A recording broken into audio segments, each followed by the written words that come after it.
السلام عليكم ورحمة الله وبركاته.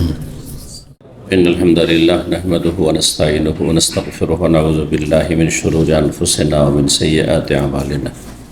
من يهده الله فلا مضل له ومن يضلل فلا هادي له.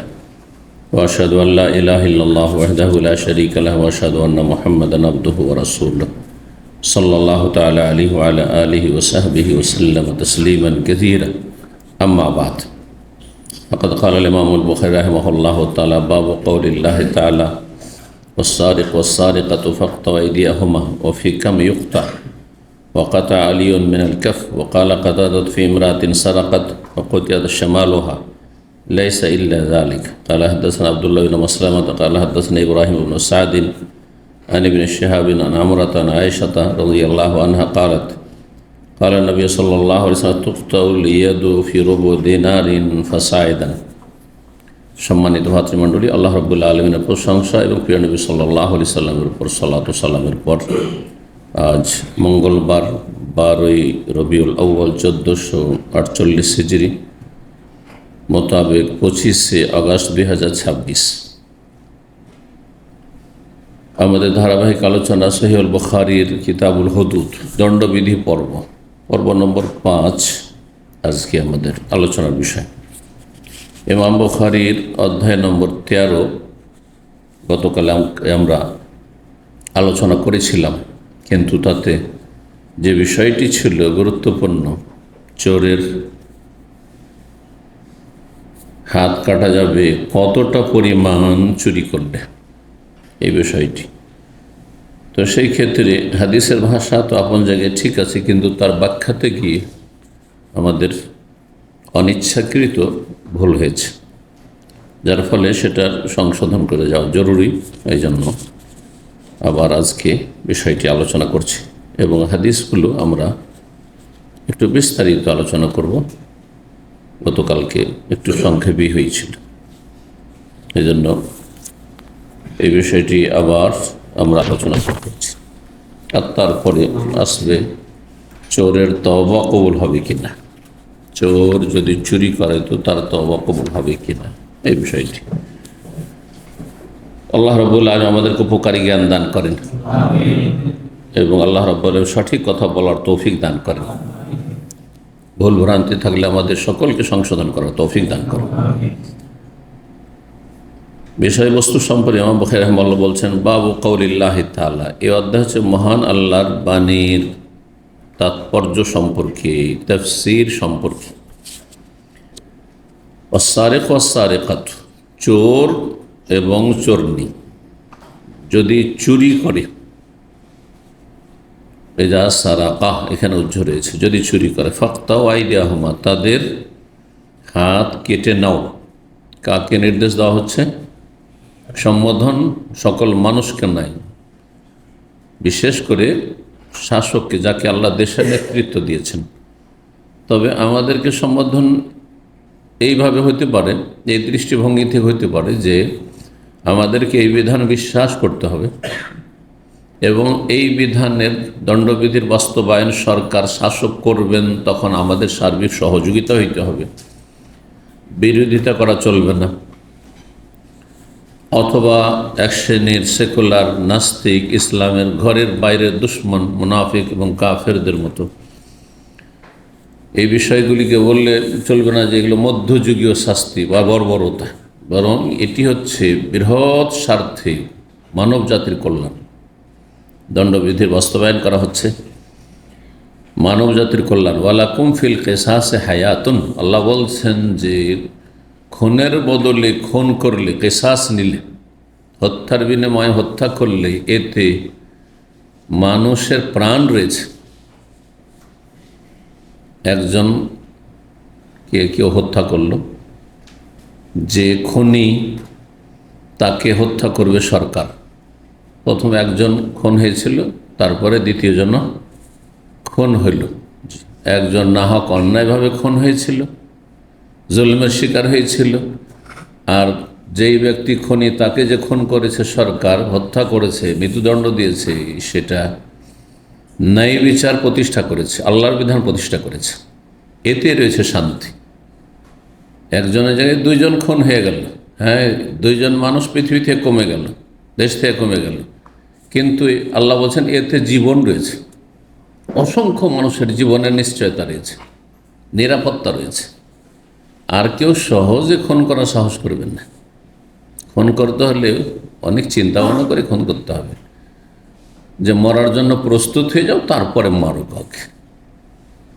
কিন্তু যখন এই দণ্ডবিধি কার্যকর করা হচ্ছে না, মানবরচিত অসার বিধান দিয়ে পৃথিবী পরিচালনা হচ্ছে, যার ফলে খুনের হার বাড়তেই আছে, কখনো কমে না।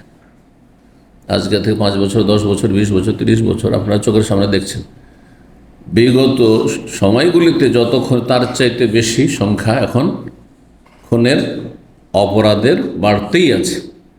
তাহলে এই অসার মানবরচিত আইন কানুন দিয়ে মানব জাতির কোনো সুখ শান্তি হচ্ছে না।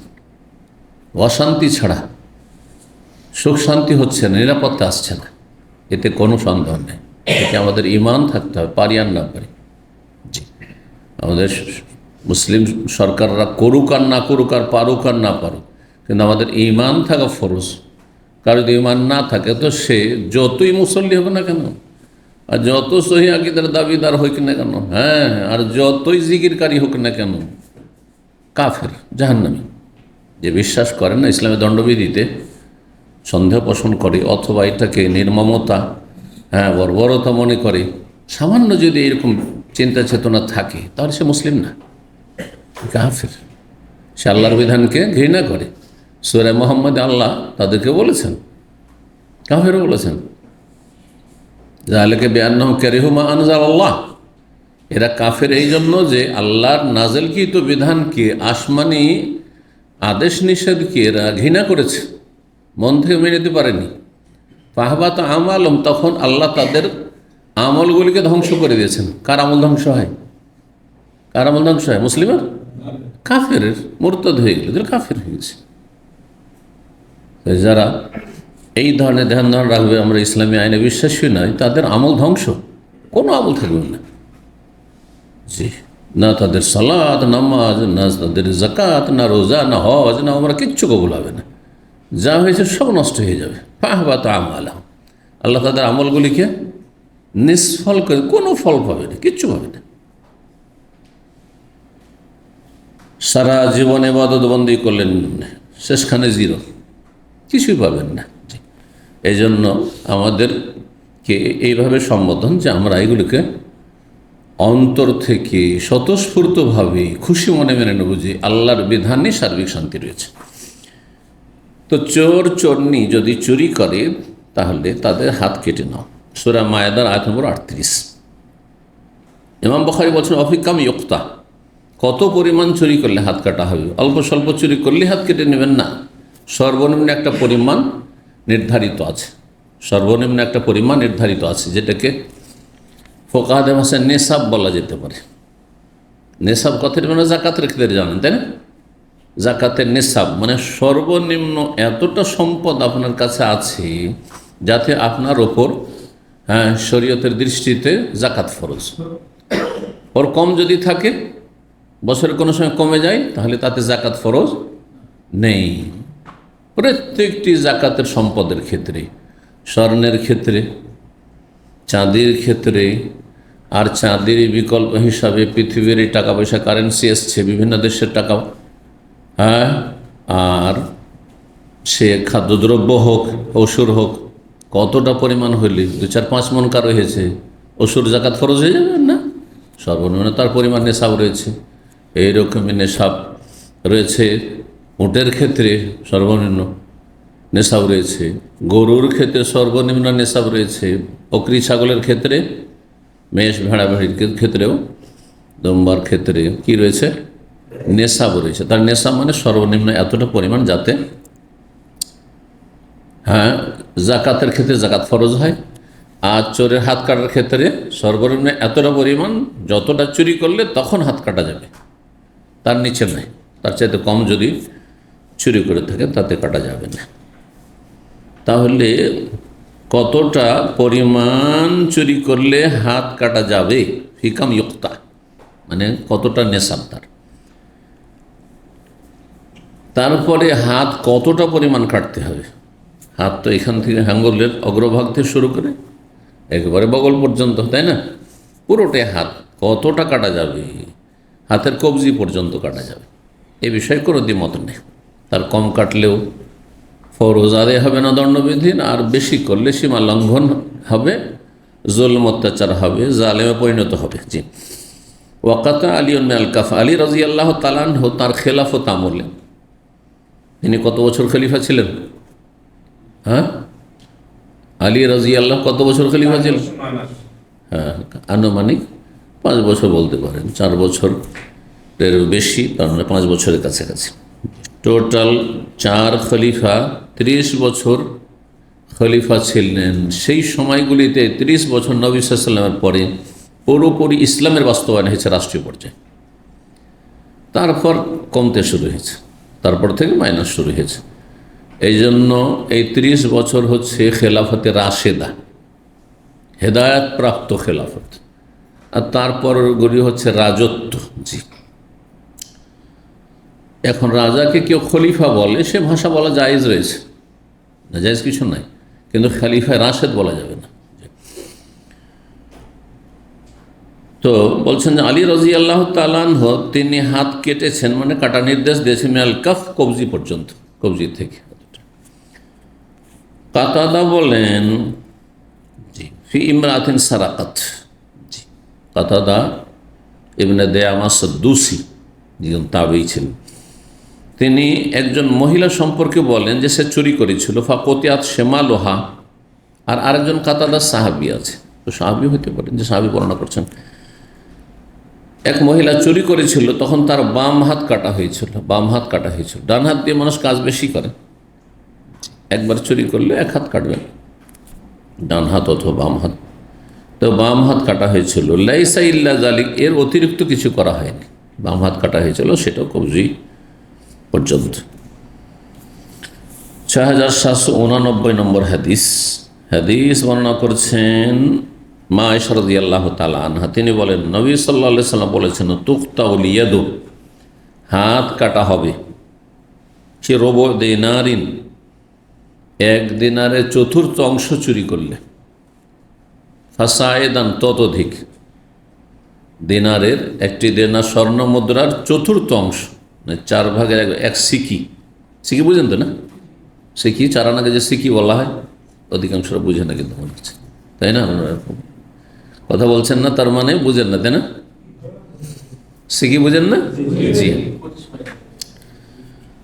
তো 1 সিকি দিনার, হ্যাঁ, 4 ভাগের 1 ভাগ, একটি দিনার স্বর্ণ মুদ্রা, যে নবী সাল্লাল্লাহু আলাইহি ওয়াসাল্লামের জামানায় বা ওই জামানায় প্রচলিত ছিল দিনার স্বর্ণ মুদ্রা, সোনার টাকা, তার চতুর্থ অংশ যদি চুরি করে থাকে, ততোধিক বা তার বেশি, তার ঊর্ধ্বে, তাহলে হাত কাটা যাবে। তাহলে তার কম যদি চুরি করে, তাহলে তাতে হাত কাটা যাবে না। এ হচ্ছে হাদিস।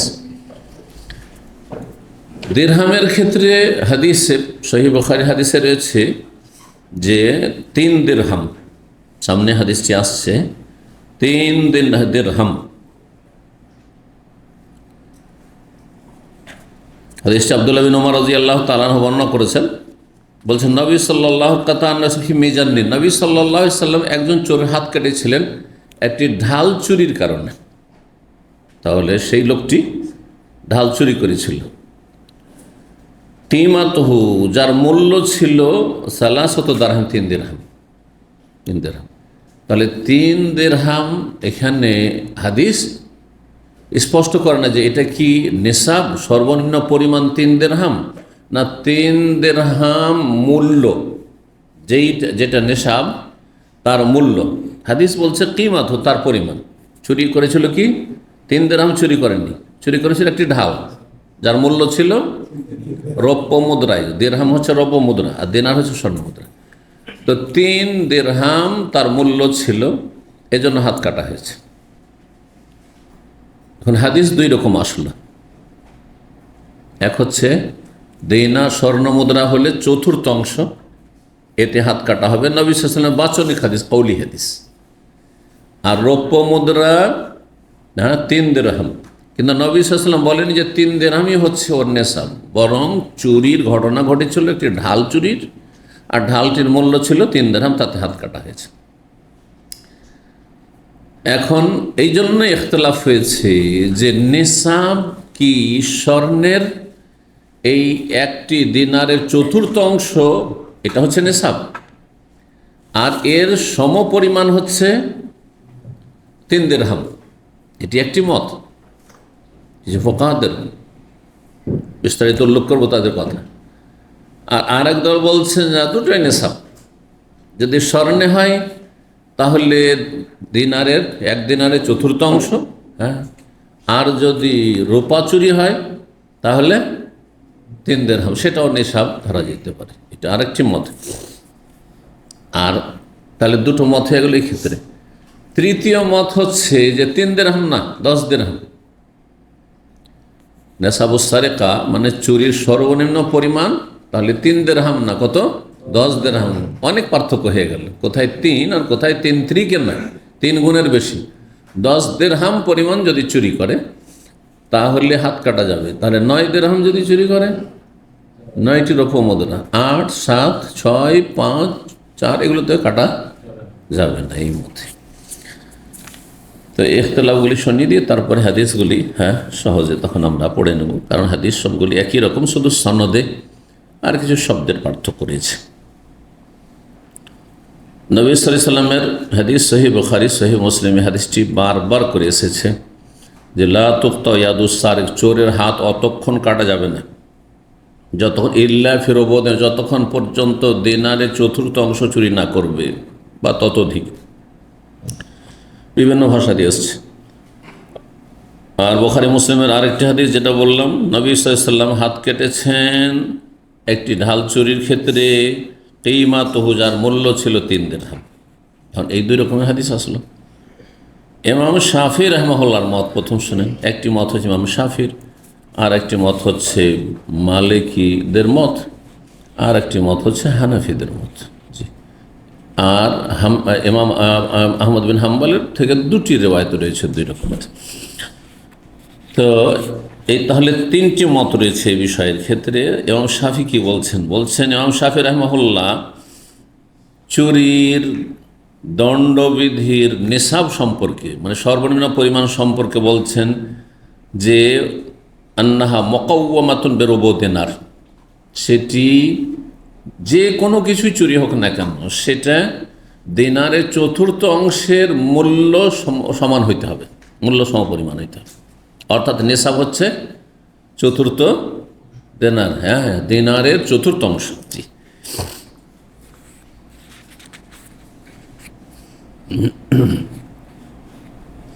ইমাম ইবনে উসাইমিন রাহিমাহুল্লাহ এই হাদিসটি সম্পর্কে বা এই যে দিনারের চতুর্থ অংশ সম্পর্কে তিনি বলছেন যে আদ-দিনারু হুয়া মিসকালুন, দিনারের অপর নাম হচ্ছে মিসকাল।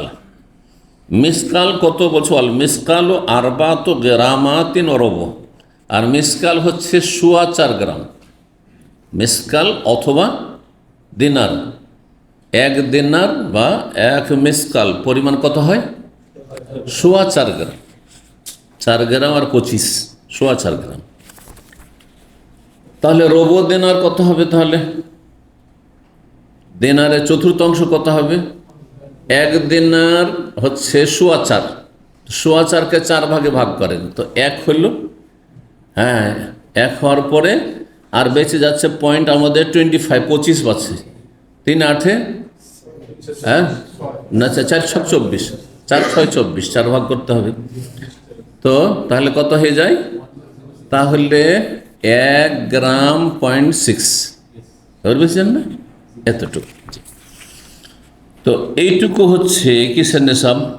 এখন আমাদের এখানে কিন্তু একজন স্বর্ণকার আমাদের ছাত্র আছেন মাশাআল্লাহ, হ্যাঁ, সব রকমের এখানে লোক থাকে, হ্যাঁ।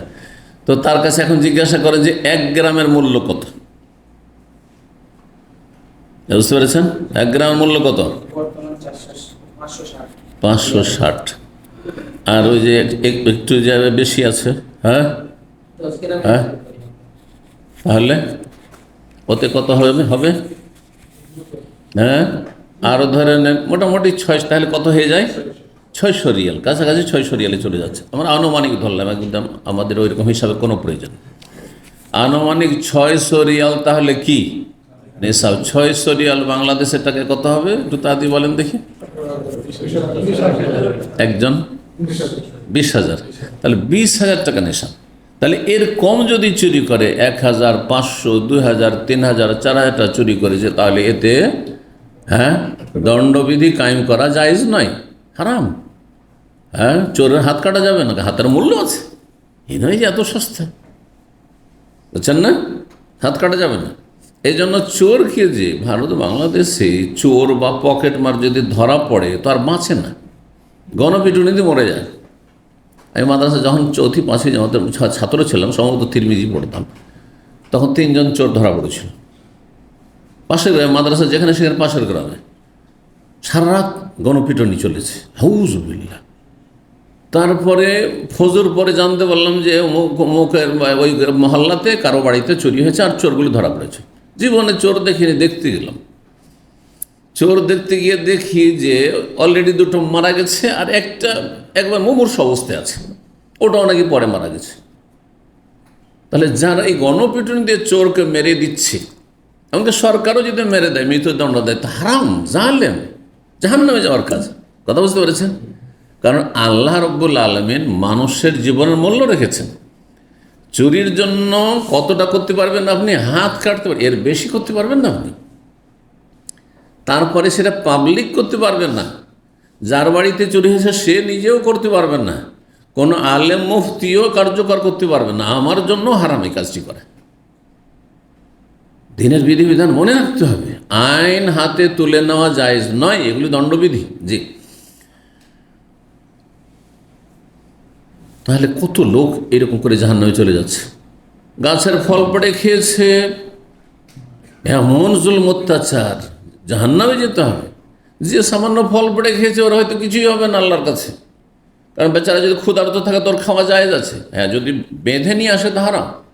কিন্তু একজন ক্ষুধার্ত মানুষ, গরিবের ছেলে, গরিব যদি কারো ফল পড়ে খেয়ে নেয় তো তার এটি অধিকার, হাদিস আছে যে অধিকার আছে ক্ষুধার্ত ব্যক্তির।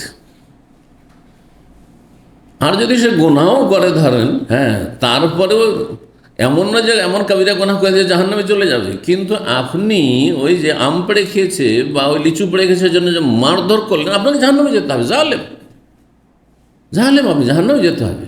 এগুলো হালকা বিষয় নাই। আমাদের দেশের আর একটি দিক, কত দিক বলবেন, রোগের শেষ নেই। যদি কোথাও অ্যাক্সিডেন্ট করে দেয় বাসের ড্রাইভার অথবা ট্রাকের ড্রাইভার বা যে কোনো কার যদি অ্যাক্সিডেন্ট করে দেয়, তো ড্রাইভার আর বাঁচার আশা নেই। ধরা খেলে গাড়ি যদি থামিয়ে দেয় তাহলে বাঁচবে না, তাহলে অপরাধ করতে বাধ্য করছে, তখন গাড়ি নিয়ে জীবন নিয়ে পালিয়ে যাচ্ছে। কিন্তু দেখেন সৌদি আরব, আলহামদুলিল্লাহ, যদি আপনি পালিয়ে যান তো বড় অপরাধী। আর এইসব দেশে পালিয়ে গিয়ে থানায় ঢুকে গেলে নিরাপদ হয়ে গেল। একবার আমার সাথে এরকম ঘটনা ঘটেছে, সরকারি স্টেট বাসে, সরকারি বাসে যাচ্ছি, আর তারপরে পাশ দিয়ে একটি লোক সাইকেল চালিয়ে যাচ্ছিল, ওকে সম্ভবত একটু ধাক্কা লেগে গেল আর তার পা ছাড় খেয়ে পড়ে গেল। ড্রাইভার ভাবলো যে হয়তো মরে গেছে। তখন আর কি এত স্পিডে ড্রাইভার চালাতে শুরু করলো যে আমাদের জীবনে ঝুঁকি হয়ে গেল। নিজেকে মাঝে মারার জন্য মানুষ কোথাও গিয়ে অ্যাক্সিডেন্ট করে দিবে। আর তারপরে বাস স্ট্যান্ডের সামনে স্টপেজের না গিয়ে সোজা থানাতে গাড়ি ঢুকিয়ে দিল, সোজা গেলো থানাতে গাড়ি ঢুকিয়ে দিল। চোখে দেখা সেই বাসের আমি একজন যাত্রী। আর তারপর ড্রাইভার নিরাপদ, তার গাড়িও নিরাপদ। নাহলে গাড়ি ভেঙে চুরমার করে দিবে আর ড্রাইভারের জীবন যাবে। হচ্ছে না, হচ্ছে না? সবগুলি জুলম অত্যাচার, এইরকম জুলম অত্যাচার যাবে সবগুলি জাহান্নামী, এতে কোনো সন্দেহ নেই, যদি আল্লাহ মাফ না করে। বান্দার হক এটি, এত সোজা বিষয় নয়। তাহলে কত রোগ আর কত পাপ আমার দেশে। আকীদার ক্ষেত্রেও পাপ, শিরক বেদাতে ভরা। জি, আজকে জান্নাতে যাওয়ার আশায় মিলাদুন নবীর বিদাত করছে, গোমরাহি জাহান্নামে যাওয়ার কাজ করছে। আকীদাও নষ্ট, ইবাদত বন্দেগীও নষ্ট, তো নামাজই নেই, আর নামাজের কোনো গুরুত্ব নেই। বেনামাজিকে কাফের মনে করে না, মনে করে জান্নাত চলে যাব। আর তারপরে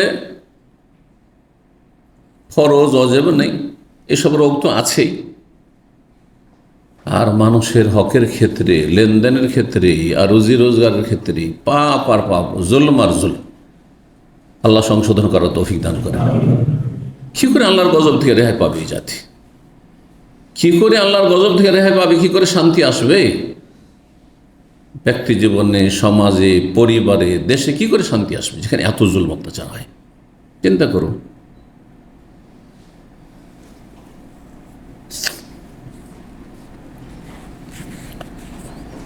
নাসাল্লাহ সালামত ওয়াল আফিয়া। যাই হোক, কি বলছিলাম? হ্যাঁ, কোনখানে গিয়ে? পরিমাণ তাহলে মোটে 600 রিয়াল, আনুমানিক বললাম, 20,000 টাকা বললেন বাংলাদেশি টাকা। এটা হচ্ছে তাহলে সর্বনিম্ন নেশাব এতটা পরিমাণ চুরি করলে চোরের হাত কাটা যাবে, এর নিচে হলে কাটা যাবে না। কেন? লা কাতা, অন্য হাদিসে বলছে ইল্লা ফি রুবু দিনার, হাত কাটা যাবে না, তবে দিনারের, স্বর্ণ মুদ্রার চতুর্থাংশ চুরি করলে, অথবা ফাসায়দান, ততোধিক, তার বেশি চুরি করলে। তার নিচে কেউ যদি চুরি করে, 50, 100, 200, 1000, 2000 কেউ চুরি করেছে, হ্যাঁ, বাংলাদেশি টাকার 20,000 হয় নেশাব, বা রিয়ালে 600 হয়, 100 রিয়াল চুরি করেছে আপনার রুম থেকে, তেমনি ছেড়ে দেওয়া হবে? তার জন্য সাজা শাস্তি রয়েছে। সে সাজা শাস্তির নাম ইসলামের পরিভাষায় তাজির। সেটা সরকার করতে পারে। সরকারের কাছে সংবাদ পৌঁছিল, হ্যাঁ, থানায় যদি খবর দেন তাহলে সে শাস্তি, কিন্তু হাত কাটা চলবে না। সেটা জেল হাজত হইতে পারে, সেটা তারপরে বেতরাঘাত হইতে পারে, সেটা ফাইন জরিমানা হতে পারে, ইত্যাদি হতে পারে। জি, কিন্তু অঙ্গহানি করা যাবে না। জি,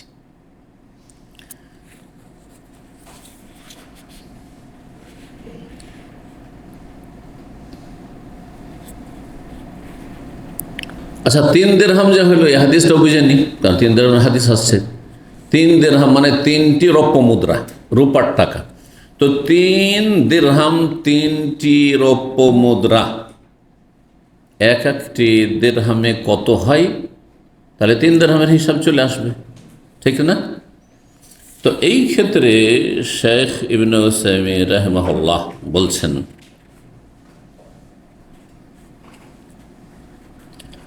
দিনার ও ইসনা আশারা দিরহামান মিনাল ফিদ্দা, একটা দিনারে চাঁদি কত হয়? একটা দিরহাম একটা স্বর্ণ মুদ্রা।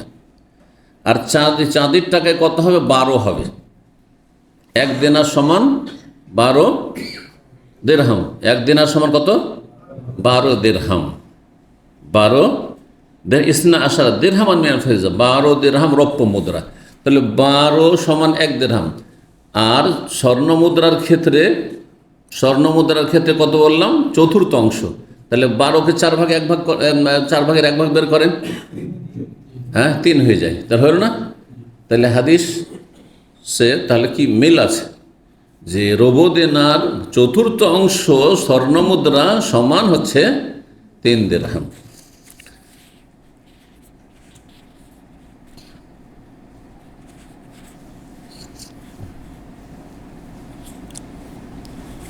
তো এই ছিল মোটামুটি আলোচনা, কিন্তু ফিকহি মাসলা মাসাইলগুলি আমরা আলোচনা করি। তাহলে ইমাম শাফির মত আমরা জানলাম যে তিনি বলছেন যে নেশাব হচ্ছে স্বর্ণ মুদ্রায় দিনারের চতুর্থ অংশ। হানাফি মাযহাব কি বলছে শুনুন। বলছেন যে হানাফি মত হচ্ছে যে নেশাবুস সারিকা দিরহামে হচ্ছে বিআন তাবলু কিমাতুল মাসরুক আশারাতু দিরহাম, 10 দিরহাম। তাহলে হানাফি মাযহাবে তাহলে আরও বেশি পরিমাণ চুরি হইতে হবে। 3 দিরহাম হচ্ছিল আপনার 600 রিয়াল যদি হয়ে যায়, 3 দিরহাম যদি 600 রিয়াল হয়ে যায়, তাহলে তার 3 গুণের বেশি। তাহলে কত হয়ে যাবে? 358, তাহলে 2000 রিয়াল হয়ে যাবে। হানাফি মাযহাবে তাহলে নিসাব কত হয়ে যাবে? 2000 রিয়াল হয়ে যাচ্ছে।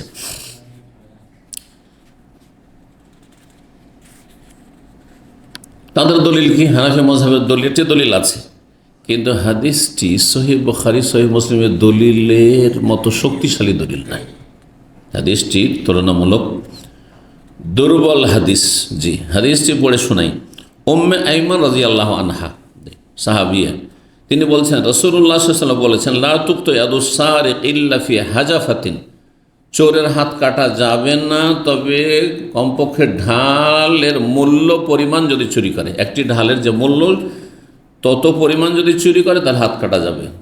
তারপরে বলছে অকুমাতে ইয়াউমাইজিন আলা আহদি রাসূল বিদিনার আও আশরাত রাহিম, বলছে সেই জামানায় একটি ঢালের মূল্য লাগানো হয়েছিল যে কত মূল্য, সেটা দিনারে হলে, স্বর্ণ মুদ্রা হলে 1 দিনার হয়, আর না হলে 10 দিরহাম হয়। কোথায় দিনারের চতুর্থাংশ ছিল তার 4 গুণ বেড়ে গেল, কত হয়ে গেল? 1 দিনার। 1 দিনারের পরিমাণ কত বললাম? 4.25 গ্রাম। তাহলে 4.25 হানাফি মযহাবে স্বর্ণে যদি ধরা হয় নিসাব, তাহলে 4.25 গ্রাম স্বর্ণ পরিমাণ চুরি করেছে, অথবা কি 10 দিরহাম সমান। 10 দিরহাম। হাদিসটি ইমাম তাবরানী রাহিমাহুল্লাহ বর্ণনা করেছেন মুআজামুল কবিরে। মালিকি মযহাবে বলা হয়েছে আন্নাল মাসরুর ইউকাওয়ামু বিদ-দারাহিম ওয়াদ-দিনার, নিসাব দুটোই। বলছে হয় দিরহামে ধরেন, রৌপ্য মুদ্রায় ধরেন, আর না হয় দিনারে ধরেন। যদি রৌপ্য মুদ্রায় ধরেন তো 3 দিরহাম বলবো নিসাব, আর যদি স্বর্ণ মুদ্রায় বলা হয় তাহলে একটি দিনারের চতুর্থাংশ বলবো। জি, এই ছিল মোটামুটি আলোচনা। আর শাফি মযহাব বলছেন জাহাবা শাফি মযহাব বলছে এলা তাকওয়া নিসাব বিদ-দিনারির, নেশাব চুরির নেশাব শুধু দিনারে হবে, আর সেটা দিনার চতুর্থাংশ একটু আগে বললাম। তো এই ছিল মোটামুটি আলোচনা এই সম্পর্কে। এই আলোচনা শুনে রাখার জন্য আমাদের আমলে জন্য নয়, তাই না?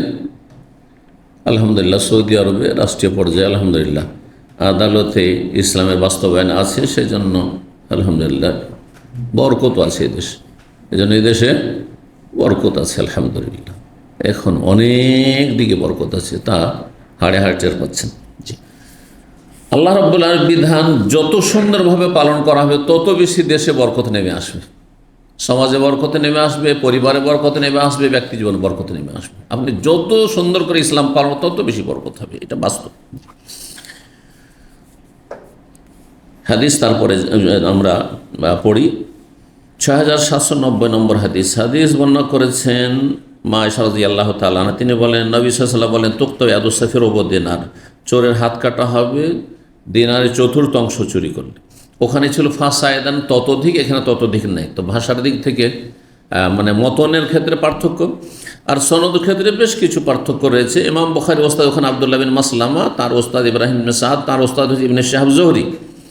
আর এখানে ইমাম বুখারী ওস্তাদ ইসমাইল বিন আবি ওয়াইস, তার ওস্তাদ ইবনে ওয়াহাব, তার ওস্তাদ ইউনুস, তার ওস্তাদ হচ্ছেন ইবনে শিহাব। জি, আর তার ওস্তাদ উরাই বিন জুবাইর, তার ওস্তাদ মা আয়েশা। আর উরাই বিন জুবাইরের সঙ্গী মানে 2 জন বর্ণনা করেছেন, আমরাও বর্ণনা করেছেন দ্বিতীয় হাদিসটি। তারপরে হাদিস 6791 নম্বর হাদিস। হাদিস বর্ণনা করেছেন মা আয়েশা রাদিয়াল্লাহু তাআলা আনহা, বলছেন তুকতাউ লিয়াদু ফি রুবু দিনার। হাদিস একই হাদিস, কিন্তু এখানেও সনদে বেশ পার্থক্য। ইমাম বুখারী হচ্ছে ইমরান বিন মাইসারা, তার ওস্তাদ আব্দুল ওয়ারিস, তার ওস্তাদ হোসাইন, তার হচ্ছে ইয়াহইয়া বিন আবি কাস, তার ওস্তাদ মোহাম্মদ বিন আব্দুর রহমান আনসারী, তার ওস্তাদ হচ্ছেন আমরা বিনতে আব্দুর রহমান, তিনি মা আয়েশাতে বর্ণনা করেছেন। কিছু কিছু সনদ লম্বা, 4টি মাধ্যম দিয়ে, 5টি মাধ্যম দিয়ে, 6টি মাধ্যম দিয়ে হাদিসটি কখনো কখনো পৌঁছে। সহিহ বুখারীতে সবচাইতে কম মাধ্যম দিয়ে হাদিস রয়েছে, 3টি মাধ্যমে নবী সাল্লাল্লাহু আলাইহি ওয়াসাল্লাম পর্যন্ত হাদিস পৌঁছেছে, 30-এর বেশি হাদিস রয়েছে। সেই হাদিসগুলোকে সোলাসিয়াত বলা হয়। কি বলা হয়? সোলাসিয়াত, মানে 3টি মাধ্যমেই, যেমন ইমাম বুখারী একজন ওস্তাদ, আর তার ওস্তাদ একজন, তার ওস্তাদ একজন, আর তারপরে সাহাবী, এরকম সোলাসিদ সাহাবীতে পৌঁছে গেল 3টি মাধ্যম। 6792 নম্বর হাদিস। হাদিস বর্ণনা করেছে মা আয়েশা রাদিয়াল্লাহু তাআলা, বলছেন আন্না ইয়াদাস সারিক, চোরের হাত লাম তুকতা, কাটা হতো না নবী সাল্লাল্লাহু আলাইহি ওয়াসাল্লামের জামানায়, ফি আলা আহদিন নবী সাল্লাল্লাহু আলাইহি ওয়াসাল্লাম, ইল্লা ফি সামানি মেজানিন, তবে ঢালের মূল্য পরিমাণ চুরি করলেই, সেটি ঢাল চামড়ার হোক অথবা অন্য কিছুর হোক। এই জন্য হাজাফা এবং তুর্স ব্যবহার করেছেন, একটি হচ্ছে চামড়া ঢাল আর একটি অন্য। 6793 নম্বর হাদিস বর্ণনা করছেন লাম তাকুন তুক্তা ইয়াদু সাফি আদনা মিন হাজাফাতিন আও তুরসিন কুল্লু ওয়াহিদিন মিনহুমা যু সামান। নবী সাল্লাল্লাহু আলাইহি ওয়াসাল্লাম আমলে চোরের হাত কাটা হতো না ঢালের কম মূল্যের কোনো কিছু চুরি করলে, আর ঢাল একটি মূল্যবান সম্পদ হতো সেই জামানে। 6794 নম্বর হাদিস বর্ণনা করেছেন মা আয়েশা রাদিয়াল্লাহু আনহা বলছেন লাম তুক্তা ইয়াদু সারিকিন আলা আহাদিন নবী ফি আদনা মিন সামানিল মিজানে তুরসিন আও হাজাফাতিন ওয়া কানা কুল্লু ওয়াহিদিন মিনহু যু সামান। একই হাদিস, কিন্তু প্রত্যেকটি সনদে পার্থক্য রয়েছে। ইমাম বুখারীর অনেকগুলি, প্রত্যেকটি হাদিসে ভিন্ন ভিন্ন ওস্তাদ। তারপরের হাদিস 6795 নম্বর হাদিস আব্দুল্লাহ বিন ওমর বর্ণনা করেছেন। তাহলে এখন সাহাবীর পার্থক্য হয়ে গেল। এতক্ষণ মায়ের সাথে বর্ণনা হচ্ছিল, এখন আব্দুল্লাহ বিন ওমর বলছেন রাসূলুল্লাহ সাল্লাল্লাহু আলাইহি সাল্লাম হাত কেটেছেন ফি মেজানিন, একটি ঢাল চুরি করেছিল সেই জন্য, যার মূল্য ছিল সালাসাতু দারাহিম, মূল্য ছিল 3 দিরহাম। 3 দিরহামের পরিমাণ বললাম। 6796 নম্বর হাদিস আব্দুল্লাহ বিন কাতান নবী ফি মেজান কিমাতু সালাসাতু দারাহিম। সনদের পার্থক্য, কিন্তু হাদিস একই। তারপরে আব্দুল্লাহ বিন ওমর থেকে বর্ণনা 6797 নম্বর হাদিস নবী সাল্লাল্লাহু আলাইহি ওয়াসাল্লাম হাত কেটেছেন একটি ঢাল চুরি করেছে সেই জন্য কোনো ব্যক্তি সামানুহু সালাস, যার মূল্য ছিল 3 দিরহাম। 6798 নম্বর হাদিস আব্দুল্লাহ বিন ওমর রাদিয়াল্লাহু তাআলা বলছেন কাতান ইয়াদা সারিকিন ফি মেজান, নবী সাল্লাল্লাহু আলাইহি ওয়াসাল্লাম চোরের হাত কেটেছিলেন একটি ঢাল চুরি করেছিল সেই জন্য কোনো ব্যক্তি সামানুহু সালাস, যার মূল্য ছিল 3 দিরহাম। হাদিসের প্রত্যেকটি সনদে ভিন্ন ভিন্ন বর্ণনাকারী রয়েছেন। 6799 নম্বর হাদিস বর্ণনা করছেন আবু হুরায়রা রাদিয়াল্লাহু তাআলা আনহু, তিনি বলেন রাসূলুল্লাহ বলেছেন লানাল্লাহু সারিক, আল্লাহ লানত হোক চোরের ওপর। অনির্দিষ্ট করে পাপীকে লানত করে অভিশাপ দেওয়া যাবে, কেন নির্দিষ্ট করে কোন একজন চোর চুরি করেছে তোমার পর আল্লাহ লানত হোক, এটি বলা জায়েজ নয়। জি, এটি বলা জায়েজ নয়। তাহলে নির্দিষ্ট করে লানত করা কোনো ব্যক্তিকে জায়েজ নয়। একজন বেনামাজি আল্লাহ লানত করবে, এই কথা বলা জায়েজ নেই। হতে পারে সে তো অবাক করে আমার আপনার চাইতে ভালো মানুষ হইতে পারে, আপনি পরিণাম জানেন না। একমাত্র যে কুফুরের অবস্থায় মারা গেছে তখন লানত করা যাবে, কিন্তু একজন মুসলিম যতই পাপী হোক না কেন নির্দিষ্ট করে তাকে লানত করা যাবে না। তবে অপরাধীদের ওপর আমভাবে সাধারণভাবে লানত করা যাবে। যেমন নবী বহু হাদিস রয়েছে, ঘুষখোরের উপর রাসূলুল্লাহ লানত রয়েছে, আল্লাহর লানত রয়েছে, সুদখোরের উপর লানত রয়েছে। এইরকমই চোরের উপর আল্লাহর লানত হোক। ইয়াসরিকুল বাইজা, সে ডিম চুরি করে অথবা হেলমেট চুরি করে, ফাতুক্তা ইয়াদুহু, তার হাত কাটা যাবে। এর ব্যাখ্যা কিন্তু বলা হয়েছে এর আগে একাধিকবার। কি বলেছি? 2টি ব্যাখ্যা বলেছি। একটি হচ্ছে প্রথম তার চুরির সূচনা ছিল, প্রথম চুরি করা শুরু করেছে অল্প কিছু দিয়ে, প্রথম ডিমই চুরি করেছিল, আর তারপরে বড় চোর হয়ে গেছে, মানে বড় কিছু চুরি করেছে, তখন তার হাত কাটা হয়েছে। অথবা হেলমেট, বাইজাতুন মানে বাইজাতুল হাদিদ, হেলমেট যেটা রণক্ষেত্রে ব্যবহার করা হতো সেটা দামি হতো, সেটার মূল্য 3 দিরহাম বা দিনারের 1/4 অংশ, মানে নেশাবে পৌঁছে যেত, সেই জন্য হাত কাটা। ওই ইয়াসরিকুল হাব, রশি চুরি করে, দামি রশি হতে পারে, অথবা প্রথম সামান্য কিছু রশি চুরি করেছে, পরে অনেক বড় কিছু চুরি করেছে, তখন হাত কাটা হয়েছে। 14 নম্বর অধ্যায় বলছেন বাবু তওবাতিস সারিক। এই অধ্যায় হচ্ছে চোরের তওবা সম্পর্কে। চোর যদি চুরি করে মারা যায় তাহলে তার তওবা কবুল হবে কি না। জীবদ্দশায় যদি তওবা করে, তার মরার পরে তার তওবার সুযোগ নেই, তাই না? তওবা হয় কখন? জীবদ্দশায়, বেঁচে থাকাকালীন। যদি বেঁচে থাকাকালীন চোর চুরি করেছে, আল্লাহর হকও নষ্ট করেছে, বান্দার হক নষ্ট করেছে। একটি কথা স্মরণ করিয়ে দিচ্ছি যে যখন কোনো মানুষ এমন অপরাধ করে যে অপরাধে মানুষের হক নষ্ট করেছে, সে সমস্ত অপরাধে আল্লাহর হক আগে নষ্ট করেছে, বুঝছেন না? এটা ভাববেন না কোনো সময় যে একজন লোক চুরি করেছে তো সে আল্লাহর হক নষ্ট করেনি, একজন লোক খুন করেছে আল্লাহর হক নষ্ট করেনি, হ্যাঁ, শুধু বান্দার হক নষ্ট করেছে, এমনটা নয়। আল্লাহর হকও নষ্ট করেছে আর বান্দার হকও নষ্ট করেছে। কিন্তু যখন শুধু আল্লাহর হকের ক্ষেত্রে গুনাহ করেছে তখন কোনো বান্দার হক নষ্ট করেনি, এইটা ঠিক আছে। যেমন একজন লোক নামাজ পড়ে না, কার হক নষ্ট করছে? আল্লাহর হক নষ্ট করেছে। তার কারো হক নষ্ট করেছে, আর কারো হক নষ্ট করে না। কিন্তু একজন লোক যখন চুরি করছে তখন আল্লাহর হক নষ্ট করলো। কেন আল্লাহর হক নষ্ট করলো? আল্লাহ হারাম করেছেন আর সে হারামে লিপ্ত হয়ে অপরাধ করলো, তাই না? আচ্ছা, সরকারের হক নষ্ট করলো না? হ্যাঁ, সরকার তো এই জন্যই যে দেশে শান্তি অব্যাহত রাখবে, ওই শান্তিকে বিঘ্নিত হতে দেবেন না, আর আপনি শান্তি বিঘ্নিত অশান্তিতে পরিণত করছেন আপনি, তাই না? সুতরাং সরকারের শাসকের হক নষ্ট করলো। আচ্ছা, যার বাড়িতে চুরি করলো তার হক নষ্ট করলো। এইভাবে একজন লোক যখন খুন করলো, কার হক নষ্ট করলো? প্রথম আল্লাহ হারাম করেছেন, আল্লাহর হক নষ্ট করলো। তারপরে কার হক নষ্ট করলো? যাকে খুন করেছে তার হক নষ্ট করলো না? সরকারের হক নষ্ট করলো। আর কার হক নষ্ট করলো? আর একটা হক এখানে আছে, হ্যাঁ, নিহত ব্যক্তি যে খুন হলো তার নিকটাত্মীয়, তার পরিবারের লোকের হক নষ্ট করলো, তার স্ত্রীর হক নষ্ট করলো, তাকে বিধবা করলো, তার ছেলে মেয়েদের হক নষ্ট করলো, তাদেরকে এতিম বানালো, তার বৃদ্ধ বাবা মারা ছিল, তার দেখাশোনা করছিল, তাদের হক নষ্ট করলো। কত হক তাহলে নষ্ট। এই জন্য খুনের অপরাধ এত বড় অপরাধ যে শিরক কুফরির পরে আল্লাহ তাকে স্থান দিয়েছে। এবং হাদিসে এটিকে, বেশ কিছু হাদিসে এটি কুফরও বলা হয়েছে। যদি হালাল মনে করে তো বড় কাফের, আর কুফরির কাছাকাছি চলে যায়। খুনি সে কুফরির কাছাকাছি চলে যায়। এই জন্য খুনিরা সাধারণত মুমিন মুসলিম থাকে না। খুনিরা এমন কিছু ইমান ভঙ্গের কাজ করে যে কাফের হয়েই যায়। অন্যায়ভাবে খুন করার ভয়াবহ একটি পরিণাম, এই কথাটি মনে রাখেন। আমি আজকে হয়তো প্রথম বলছি আপনাদেরকে, হ্যাঁ, সেটি হচ্ছে যে মানুষ যখন বেশি পাপ করে তখন আরো বড় পাপের দিকে টেনে নিয়ে চলে যায়। সবচেয়ে বড় পাপ হচ্ছে শিরক আর কুফর। খুন করার কারণে সে কাফের হয়ে মারা গেল।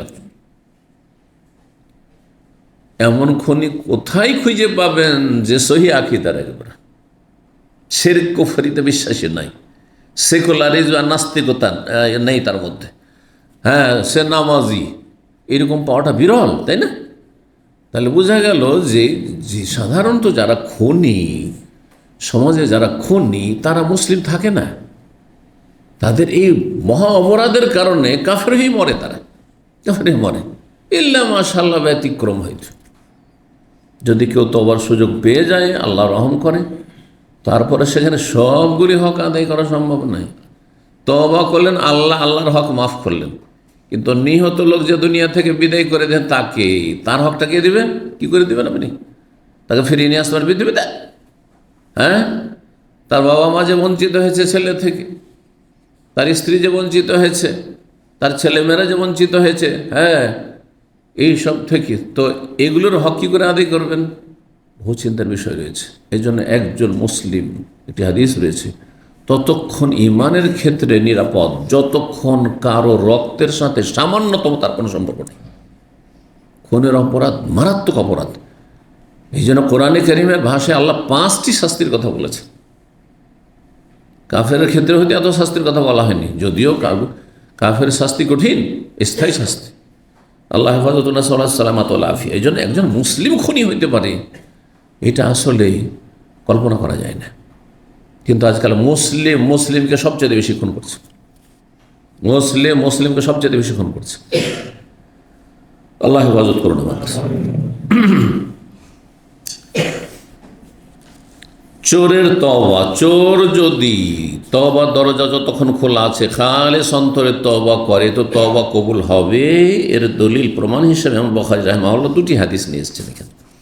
6800 নম্বর হাদিস বর্ণনা করেছেন মা আয়েশা রাদিয়াল্লাহু তাআলা আনহা। তিনি বলেন, আন্নান নবী কাতা ইয়াদা ইমরাত, নবী সাল্লাল্লাহু আলাইহি ওয়াসাল্লাম জনৈক মহিলার হাত কেটেছিলেন। সেই মহিলার নাম কি ছিল? গতকালকে আলোচনা হয়েছে, ফাতেমা, মখজুম গোত্রের ফাতেমা।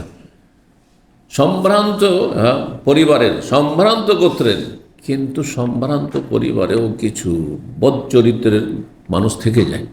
হ্যাঁ, বদচরিত্র থাকে, বদস্বভাব মানুষের থাকে। কারণ এর বদস্বভাব ছিল যে মানুষের কাছ থেকে ধার নিয়ে অস্বীকার করে দিত।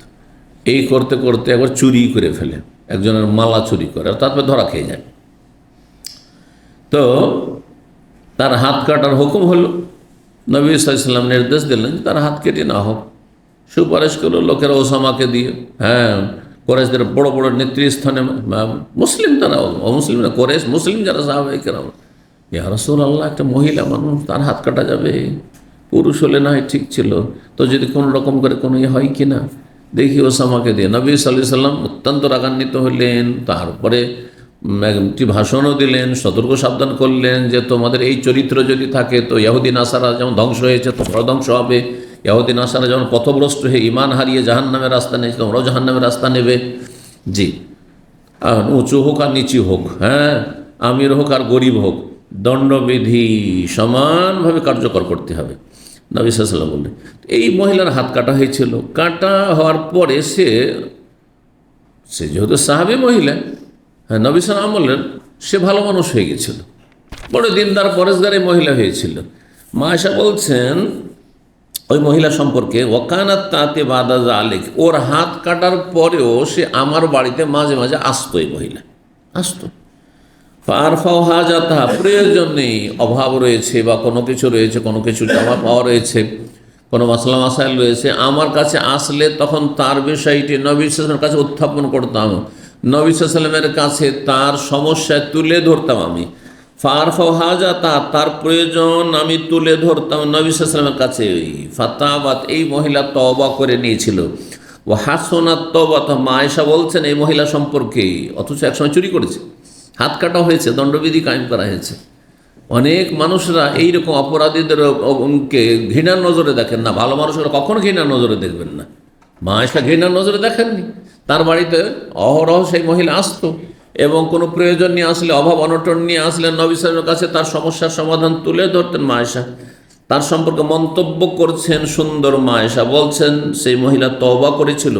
ও হাসনাত তওবা, তার তওবা বড় সুন্দর হয়ে গেছিল, মানে খালেস অন্তর থেকে সে তওবা করে ভালো মানুষ হয়ে গিয়েছিল। জি, এই হাদিসটি কি প্রমাণ করে? যে চোরেরও তওবা কবুল হতে পারে। আমি এমন চোর জানি, ডাকাত জানি, তারপরে হজ করে গেছে, ভালো মানুষ হয়ে মারা গেছে। যাদের হক নষ্ট করেছে তাদেরকে যদি দিয়ে চলে আসে তাহলে মাফ পাবে, আর না হইলে বান্দার হকের ক্ষেত্রে ফেঁসে থাকবে, তবে আল্লাহর হক আল্লাহ মাফ করে দেবেন, আল্লাহর হক আল্লাহ মাফ করে দেবেন। বাকি থাকলো বান্দার হক, এগুলো নেকি দিয়ে পেমেন্ট করতে হবে, আর না হইলে আখিরাতে আল্লাহ তাদেরকে তার বিশেষ রহমত দিয়ে, যারা পাওনাদার আছে, যাদের হক নষ্ট করেছে ওদেরকে দিয়ে এই ভালো মানুষকে জান্নাতে দিয়ে দিতে হইতে পারে। এটা মশলা মনে রাখবেন, এটা ভাববেন না যে এই জাহান্নামে যাবেই যাবে, যেহেতু এত হক নষ্ট করে গিয়েছে, কত নেকি দিয়ে আর সামলাবে সেখানে। তো হতে পারে আল্লাহ সেখানে আল্লাহর রহমত হবে যে খালেস অন্তরে তওবা করেছে, সুতরাং আমি নিজের পক্ষ থেকে তোমাদের ক্ষতিপূরণ দিয়ে দিলাম, আর একেও জান্নাতে দিলাম, তোমাদেরকেও জান্নাতে দিলাম। হইতে পারে না? আল্লাহর রহমতের অভাব নেই। জি, কিন্তু খালেস অন্তরে তওবা হইতে হবে। 6801 নম্বর হাদিস। এই হাদিসটিও প্রমাণ করে যে কোনো কাবিরা গুনাহ করুক না কেন, মানুষ যদি তওবা করে তো তার তওবা কবুল হবে। জি, কিন্তু কার তওবা কবুল হচ্ছে এটা দেখার বিষয়। আপনার আমল, আখলাক, চরিত্র, অন্তরে সততা প্রমাণ করবে সেটা। আপনি কি অন্তরে সততার সাথে, নিষ্ঠার সাথে সত্যি তওবা করেছেন? আপনার আমলে কি পরিবর্তন এসছে, ভালো মানুষ হয়েছেন, না শুধু মৌখিক তওবা করেছেন সমাজকে দেখানোর জন্য, কিন্তু আসলে বদ চরিত্র এখনও আছে, তাহলে তওবা কবুল হয়নি আপনার। জি, ওবাদ ইবনে সামিত রাদিয়াল্লাহু তাআলা আনহু বর্ণিত, তিনি বলেন, মায়াতু রাসূলুল্লাহ ফি রাহাতিন, আমি রাসূলুল্লাহ সাল্লাল্লাহু আলাইহি ওয়াসাল্লামের সাথে একটি ক্ষুদ্র দলের সাথে হয়ে বায়াত করেছিলাম।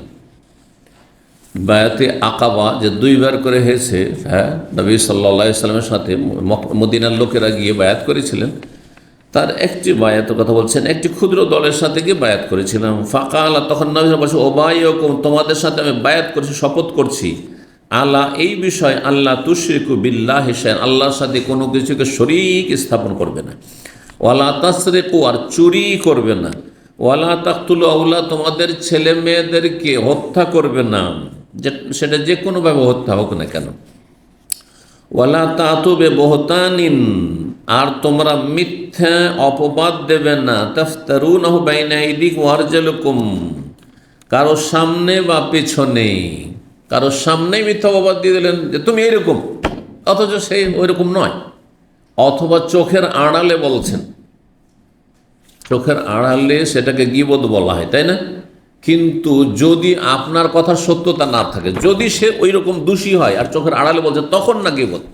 কিন্তু এমন একটি কথা বলছেন তার সম্পর্ক সে তেমন না, তাহলে চোখের সামনে বললো সেটি মিথ্যা অপবাদ, আর চোখের আড়ালে বললো সেটি কি তোহমত বা মিথ্যা অপবাদ। জি, তো এই জন্য বাইনা আইদিকুম ওয়া আরজুলিকুম, সামনে হোক আর পেছনে হোক, সামনে হোক অথবা পেছনে হোক, মিথ্যা অপবাদ দেওয়া, তাহলে মিথ্যা অপবাদ দেওয়া হচ্ছে কাবিরা গুনাহ। একজন লোক বেঈমান নয়, আপনি বলছেন বেঈমান, ভাই এর সাথে ব্যবসা করিয়েন না, এ কিন্তু ভালো মানুষ না, টাকা পয়সার ক্ষেত্রে এর মধ্যে সততা নেই, অথচ কথা আপনি ঠিক বলছেন না, তাহলে আপনি কাবিরা গুনাহ করলেন আপনি মিথ্যা অপবাদ দিয়ে। আর যদি সত্য হয় আর সেটা সমাধানের জন্য অথবা সতর্ক করার জন্য, তাহলে বলবেন। কিন্তু বিনা কারণে কারো দোষ চর্চা করা যাবে না। দোষ চর্চা করা যাবে কিসের জন্য? সতর্ক করার জন্য, তখন কিন্তু গুনাহ হবে না, তখন গুনাহ হবে না। জি, ইমাম নবী রাহিমাহুল্লাহ গীবতের ক্ষেত্রে ৬-৭টি জায়গায় গীবত করা কি করেছেন? কখনো জায়েজ, কখনো ওয়াজিব, কখনো জায়েজ, কখনো ওয়াজিব। এমনও ক্ষেত্র যে জানানো জরুরি বিষয়টি, বিচার চাওয়ার জন্য বলতে হবে। কারণ বিচার চাইবেন একজনের বিরুদ্ধে, তার সম্পর্কে বলবেন যে ওই রকম কাজ করেছে, হ্যাঁ, বা জুলমের অবসানে জালিম এক জুলুম করছে, বলবেন না যে আমার কাছে ধার নিয়েছে, টাকা পয়সাটা দিচ্ছে না, তো বলা যায়। সতর্ক করার জন্য বলবেন না যে হইতে পারে যে ওনাকে সতর্ক না করলে উনিও এটা ফেঁসে যাবেন, তাহলে অবশ্যই সতর্ক করতে হবে। জি, ধর্মীয় বিষয়, একজন বেদাতি মোল্লা বলছে মিলাদ করা সওয়াবের কাজ, আর বলছে যে না না ওর বাড়ি থেকে বলে আসুন, আমাকে ওর বাড়ি থেকে বলতে হবে। ও সোশ্যাল মিডিয়াতে বলছে সওয়াবের কাজ, আর আমি বলবো না জাহান্নামে যাওয়ার কাজ, এটা বেদাত। কথা বুঝতে পারছেন কিনা? তো এক শ্রেণীর মূর্খ লোকেরা মনে করে যে হ্যাঁ এত বড় উনি আলেম ছিলেন, ঠিক আছে উনি ভুল করেছেন, তো ওনাকে পার্সোনাল কেন বললেন না? উনি পার্সোনাল রেখেছেন, ওনার দোষটি যদি পার্সোনাল থাকতো তাহলে পার্সোনাল বলতে হতো। অমুক ফজরের নামাজ পড়ে না, এই কথাটি সোশ্যাল মিডিয়া বলা যাবে না, আপনাদের সামনে বলা যাবে না। কোথায় বলতে হবে? তার পার্সোনাল যেহেতু সমস্যা, সে দোষ, সুতরাং তাকে পার্সোনাল বলতে হবে। কিন্তু তার দোষের কারণে, তার ভুলের কারণে অন্যরা যদি আক্রান্ত হয়, ক্ষতিগ্রস্ত হয়, তাহলে সবাইকে বলতে হবে, সবাইকে বলতে হবে। জি, ওয়ালা তাসুনি ফি মারুফিন, আর ভালো কাজে আমার নাফরমানি করবে না। নবী সাল্লাল্লাহু আলাইহি ওয়াসাল্লাম বলছেন যে ভালো কাজে, বৈধ কাজে যদি কোনো হুকুম করি, আদেশ নিষেধ হয়, তাহলে আমার বিরুদ্ধাচরণ করবে না, রসুলের বিরুদ্ধাচরণ করবে না। তারপরে বলছেন ফামান ওয়াফা মিনকুম, এগুলি বায়াতের পয়েন্ট ছিল তার কয়েকটি। এই যে চুক্তিগুলি তোমাদের সাথে হলো যে এই শিরিক করবে না, চুরি করবে না, খুন করবে না, আর কেউ মিথ্যা অপবাদ দেবে না, আর ভালো কাজে আমার বিরুদ্ধাচরণ করবে, রসুলের নাফরমানি করবে না। তোমাদের মধ্যে যারা আমার সাথে আজকে বায়াত করলো, শপথ করলো, এই চুক্তি যদি পূর্ণ করে আজরুহু আলাল্লাহ, তার প্রতিদান আল্লাহর কাছে সাব্যস্ত, সে নেকি পাবেই তার। ওমান আসহাবিন যালিক শাইআন, কিন্তু এই যে চুক্তি করলে যে আমরা আর শিরিক করবো না, মুসলিম হয়ে গেছি, শিরিক করবো না, চুরি করবো না, হারাম করবো না, কবিরা গুনাহ করবো না, তওবা করছি ইত্যাদি হইল, তারপরে যদি ওমান আসহাবিন যালিক শাইআন কোনো কিছুতে লিপ্ত হয়ে যায়, তারপরেও চুরি করে নিল, তারপরে কেউ মিথ্যা অপবাদ দিয়ে দিল, রসুলের নাফরমানি করলো, তাহলে আল্লাহ হয় দুনিয়াতে শাস্তি দিলেন অথবা দিলেন না, দুটো অবস্থা হইতে পারে না? তো বলছেন ফাওখিযা বিহি ফিদ দুনিয়া, দুনিয়ায় যদি তাকে পকড়াও করা হয়, যে দুনিয়াতে আল্লাহ ধরে নিলেন, আপনি আমি কোনো গুনাহ করেছি আর হঠাৎ করে আল্লাহ দিলেন একটা পানিশমেন্ট, শারীরিক হোক অথবা দুর্ঘটনা, একটা অ্যাক্সিডেন্ট হয়ে গেল, হ্যাঁ, টাকা পয়সা চুরি হয়ে গেল, টাকা পয়সা বেইমানি হয়ে গেল, চাকরিটা চলে গেল, একটা অপরাধ করেছিলেন, কাবিরা গুনাহ করেছিলেন, আল্লাহ ধরে নিলেন, সুন্দর একটা রিজিক ছিল, 2-3 হাজার রিয়ালে চাকরিটা চলে গেল। জি, যাদের এরকম হচ্ছে মনে রাখবেন, আমাদের একদিনই ভাই ছিল, যা বেতন 4.5 থেকে 5 হাজার রিয়াল ছিল, ওকে দেখে কোনোদিন বোঝা যেত না, একেবারে মিসকিনের মতো আসতো, কিন্তু যখন ফাইনাল এক্সাম, হঠাৎ করে ফাইনাল এক্সাম কল্পনাও করতে পারেনি, সেই দিন বলছে আমার বেতন ভালোই ছিল, কত ছিল, 4,500। কিন্তু একবার মিসকিন মতো চলাফেরা করতো। এইরকম পরিস্থিতির সম্মুখীন যখন হবেন কেউ, তখন আপনি জীবনের মহাসাবা আত্মপর্যালোচনা করবেন যে এমন ধস নামলো কেন আমার জীবনে, এমনটা কেন হইল, আমার স্ত্রী তো ভালো মানুষ ছিল, খারাপ কেন হয়ে গেল, আমার স্বামী তো ভালো মানুষ ছিল কিন্তু এত খারাপ কেন হয়ে গেল, আমার পরিবারে তো জান্নাত ছিল মনে হচ্ছে পারিবারিক জীবনে, কিন্তু জাহান্নাম কেন হয়ে গেল। তাহলে অবশ্যই আপনার জীবনে হয়তো পাপ আছে, পাপ আছে হয়তো। আর যদি পাপ না হয়, ভালো মানুষ দেখছেন না, আলহামদুলিল্লাহ আমার তো কোনো কাবিরা গোনা নেই, তারপরে এরকম, তাহলে আল্লাহর পক্ষ থেকে পরীক্ষা হতে পারে, এটাও হইতে পারে, আল্লাহর পক্ষ থেকে পরীক্ষা হতে পারে। তো যদি কোনো মানুষ কি হয়, গুনহায় লিপ্ত হয়, নবী বলছেন ফাওখে যাবে ফির দুনিয়া, আর দুনিয়াতে যদি তাকে ধরে না হয়, আল্লাহ ধরে নিলেন, শাস্তি দিয়ে দিলেন, ফাওহা কাফারা, তাহলে গুনার কাফারা হয়ে গেল। একটা পাপ করেছিলেন আর শাস্তির সাথে সাথে হয়ে গেল, 2-4-10 দিনের মধ্যে বা মাস 2-4 মাসের মধ্যে, 6 মাসের মধ্যে হয়ে গেল, কোনো সময় হয়ে গেল, তাহলে কাফারা হয়ে গেল। এইরকম যদি দণ্ডবিধান কায়েম করা হয়, চোর চুরি করেছিল আর তারপর হাত কাটা হয়ে গেল, ফাওয়া কাফারা, তাহলে গুনার কাফারা হয়ে গেল। জি, অত্তাহুরুন, কাফারাও হইল, তার গুনার মোচনও হইল এবং তার পবিত্রতা হইল, মানে সে গুনাহ থেকে পাক পবিত্র হয়ে গেল, গুনাহ মুক্ত হয়ে গেল। ওমান সাতারাহুল্লাহ, আর যদি কারো দোষ ত্রুটি আল্লাহ গোপন রেখে দেন, একজন লোক আল্লাহ না করে ব্যভিচারে লিপ্ত হয়েছে, আর তারপরে সমাজের পরিবারে কেউ জানতে পারলো না, আল্লাহ ছাড়া কেউ জানলো না, আল্লাহ লুকিয়ে রেখে দিলেন, মানে ইজ্জত আল্লাহ রক্ষা করেছেন, আল্লাহর শুকরিয়া আদায় করেন, আর খালে সন্তোষে তওবা করেন। জি, কাউকে বলবেন না, কারণ বললে দোয়া কবুল হবে না, তওবা কবুল হবে না। সহিহ বুখারী হাদিস রয়েছে যে কুল্লু উম্মতি মুআফ, আমার উম্মতের সবাই ক্ষমাযোগ্য, ইল্লাল মুজাহিরিন, প্রকাশ্যে গুনাহ করে, হয় প্রকাশ্যে গুনাহ করে, না হয় গুনাহ করার পরে রাতের অন্ধকারে আবার প্রকাশ করে, যৌবনকালে কি পাপ করেছে এখন বলে বেড়াচ্ছে, তখন আর আল্লাহ মাফ করবেন না, কারণ আপনি নির্লজ্জ, তাহলে আপনার ধৃষ্টতা, আপনি বেহায়া, হ্যাঁ, লজ্জা শরম লাগে না, একটু ভয় লাগে না যে আমি একটা অপরাধী, আবার বলে বেড়াচ্ছি অপরাধের কথা। ওমান সাতারাহুল্লাহ, যদি আল্লাহ কারো দোষ ত্রুটিকে ঢেকে রেখে দেন, ফাযালিকা ইলাল্লাহ, শাস্তি আল্লাহ দিলেন না, ধরা খেলো না, পানিশমেন্ট হলো না, তো এটি আল্লাহর ওপর ন্যস্ত এর বিচার। ইনশা আল্লাহ চাইলে আযাবাহু, তাকে শাস্তি দেবেন, হয় শাস্তি দেবেন আল্লাহ রাব্বুল আলামিন, কবরের জীবনে শাস্তি, জাহান্নামের শাস্তি আল্লাহ দেবেন। ওয়াইন শাহ, আল্লাহ যদি চান তাহলে কি করবেন, গাফার আল্লাহ, ক্ষমা করে দিতে পারেন, বিশেষ করে তওবা করলে আল্লাহ রাব্বুল আলামিন মাফ করবে। কিন্তু বিনা, তো এই হাদিসটা আরেকটি মাসলা প্রমাণ করে, শুনে ভালো করে। এক তো হলো যে তওবা করে নিল, চোর চুরি করেছিল অথবা মদখোর মদ পান করেছিল, আর তারপরে ধরা খায়নি, ধরা পড়েনি, তাহলে আল্লাহর মর্জি, আল্লাহ ইচ্ছা করলে কি করবেন, শাস্তি দেবেন, আল্লাহ ইচ্ছা করলে ক্ষমা করে দেবেন। এখন যাদেরকে ক্ষমা করা হবে তারা দুই শ্রেণীরই হতে পারে। এক শ্রেণী যে তওবা করে নিয়েছে, মদ খেয়েছে কিন্তু তওবা করে নিয়েছে, ব্যভিচার করেছে খালেস অন্তরে তওবা করে নিয়েছে, চুরি করেছে তারপর খালেস অন্তরে তওবা করে ভালো মানুষ হয়ে গেছে, তাহলে তওবা কবুল হবে না হবে না? তওবা কবুল হবে, যেটি এই অধ্যায় ইমাম বুখারী আমার এই অধ্যায় নিয়ে এসছেন। কিন্তু একজন লোক যখন চুরি করেছে আর তওবা করেনি, মারা গেছে, মদ খেয়েছে আর তারপরে তওবা করেনি, মারা গেছে, সে মুসলিম, তার ইসলাম ঠিক আছে, 5 ওয়াক্ত নামাজ, মুশরিক নয়, মাজার পূজারি নয়, মানে ইমান ভঙ্গ করে মরেনি, নাস্তিক নয়, সেকুলার নয়, বুঝছেন না? তাহলে এই লোক মুসলিম, ফাসিক, পাপী, বিনা তওবাতে মারা গেল, তো এর মাফ হবে না হবে না? হ্যাঁ, আল্লাহর মর্জি, হবে বলা যাবে না আর হবে না বলা যাবে না। এই যে হাদিসটি বলছে কি, ফাহ ইলাল্লাহ, এটি আল্লাহর মর্জি, কি আল্লাহর এটি মর্জি, আল্লাহ চাইলে কি করবেন, মাফ করবেন, আর আল্লাহ চাইলে আযাব শাস্তি দেবেন। ইমাম আবু আবদুল্লাহ ইমাম বুখারী রাহিমাহুল্লাহ বলছেন, এযা তাবা সারিকু, চোর যদি তওবা করে নেয়, বাদা মা কুতি ইয়াদুহু, হাত কাটার পরে, এক তো হাত কাটা হলো, শাস্তি পেয়ে গেছে, আর তারপরে তওবা করলো, তাহলে সে ভালো মানুষ হয়ে গেল না, গেল না? তারপরে সে যদি আদালতে সাক্ষী দেয়, কারো কোনো কেসে সাক্ষী হয়ে যায়, তাহলে কবিলাত শাহাদাতহু, তার সাক্ষী গ্রহণযোগ্য। অর্থাৎ ফাসিক, এক জামানায় ফাসিক ছিল, বেনামাজি ছিল, পরে নামাজি হয়ে গেছে, তার সাক্ষী গ্রহণযোগ্য না গ্রহণযোগ্য নয়? যদি তওবা করে নামাজি হয়ে থাকে কিন্তু বেনামাজির সাক্ষী গ্রহণযোগ্য নয়।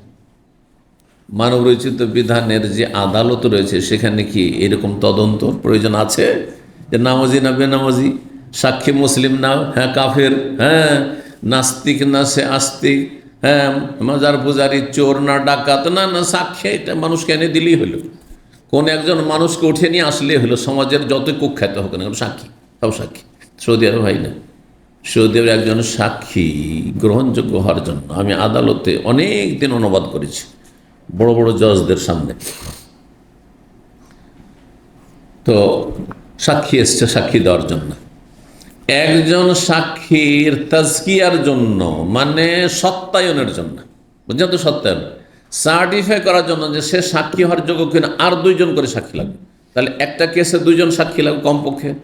আর এক একজন যে সাক্ষী তার মধ্যে সাক্ষী দেওয়ার যোগ্যতা আছে কিনা তার জন্য মোজাক্কি দুইজন লাগবে, মানে রেকমেন্ডেশন লাগবে দুইজনের, কথা বলছেন না? কি রেকমেন্ডেশন মানে সুপারিশ নয়, এইখানে এরা ভালো মানুষ। জিজ্ঞাসা করা হইতো যে এই যে লোক সাক্ষী দিতে এসছে তাকে চেনো? ওই দুইজন লোককে জিজ্ঞাসা করছে, চেনি। কিভাবে চেনো? সে নামাজ পড়ে? বলছে হ্যাঁ পড়ে। যদি বলে না নামাজ পড়েন না, তাহলে যাও, তোমার সাক্ষী গ্রহণযোগ্য নয়। আলহামদুলিল্লাহ এখনো সৌদি আরবের আদালতে এটা আছে, সৌদি আদালতে এটা আছে। পৃথিবীতে কোথাও পাবেন না, কোথাও পাবেন না। জান্নাতি আর জাহান্নামী সব সাক্ষী সমান, যেমন ভোট ইলেকশনে সমান, জান্নাতি জাহান্নামী, আল্লাহর দুশমন আল্লাহর দোস্ত, তেমনই সাক্ষী দেওয়ার ক্ষেত্রে একজন বাদী তার সাক্ষী হচ্ছে জান্নাতি, হ্যাঁ একবারে ওলিউল্লাহ, আর শয়তানের ওলি দুজন এসছে বিবাদীর সাক্ষী, সমান সমান সাক্ষী। কথা বোঝা গেছে? আল্লাহ বোঝার তৌফিক দান করুন, আল্লাহ হেদায়েত দান করুন জাতিকে। ইমাম বুখারী বলছেন কোন ব্যক্তি যদি চুরি করে থাকে আর তার হাত কাটা হয়েছে, তওবা করে নিয়েছে, তাহলে তার সাক্ষী গ্রহণযোগ্য, কারণ সে ফাসেকি থেকে ফিরে চলে এসছে, পাপাচার থেকে ফিরে চলে এসছে। ওয়াকুল্লু মাহদুদিন কাযালিক, আর প্রত্যেক এমন ব্যক্তি যে দণ্ডপ্রাপ্ত মানে যার উপর দণ্ডবিধি কার্যকর করা হয়েছে, প্রত্যেক ব্যক্তির বিধান হচ্ছে অনুরূপ। ইজা তাবা, যদি তওবা করে নেয়, কবিলাত শাহাদাত, তাহলে তার সাক্ষী গ্রহণ করা হবে। তাহলে কোনো ব্যক্তি ধরেন অন্য মদ খেয়েছে, একসময় মদ খেয়েছে, জানেন যে লোকটি মদ খাচ্ছিল, আর তারপরে তওবা করে ভালো মানুষ হয়ে গেছে, এখন আদালতে সাক্ষী দিতে এসছে, তাহলে ইসলামের দৃষ্টিতে তার সাক্ষী গ্রহণযোগ্য কিনা? গ্রহণযোগ্য। কিন্তু যদি এই প্রমাণ না থাকে, মদখোর বলে জানা আছে লোকটি, কিন্তু মদ থেকে তওবা করেছে কিনা জানা নাই, তাহলে তার সাক্ষী গ্রহণযোগ্য না? গ্রহণযোগ্য নেই।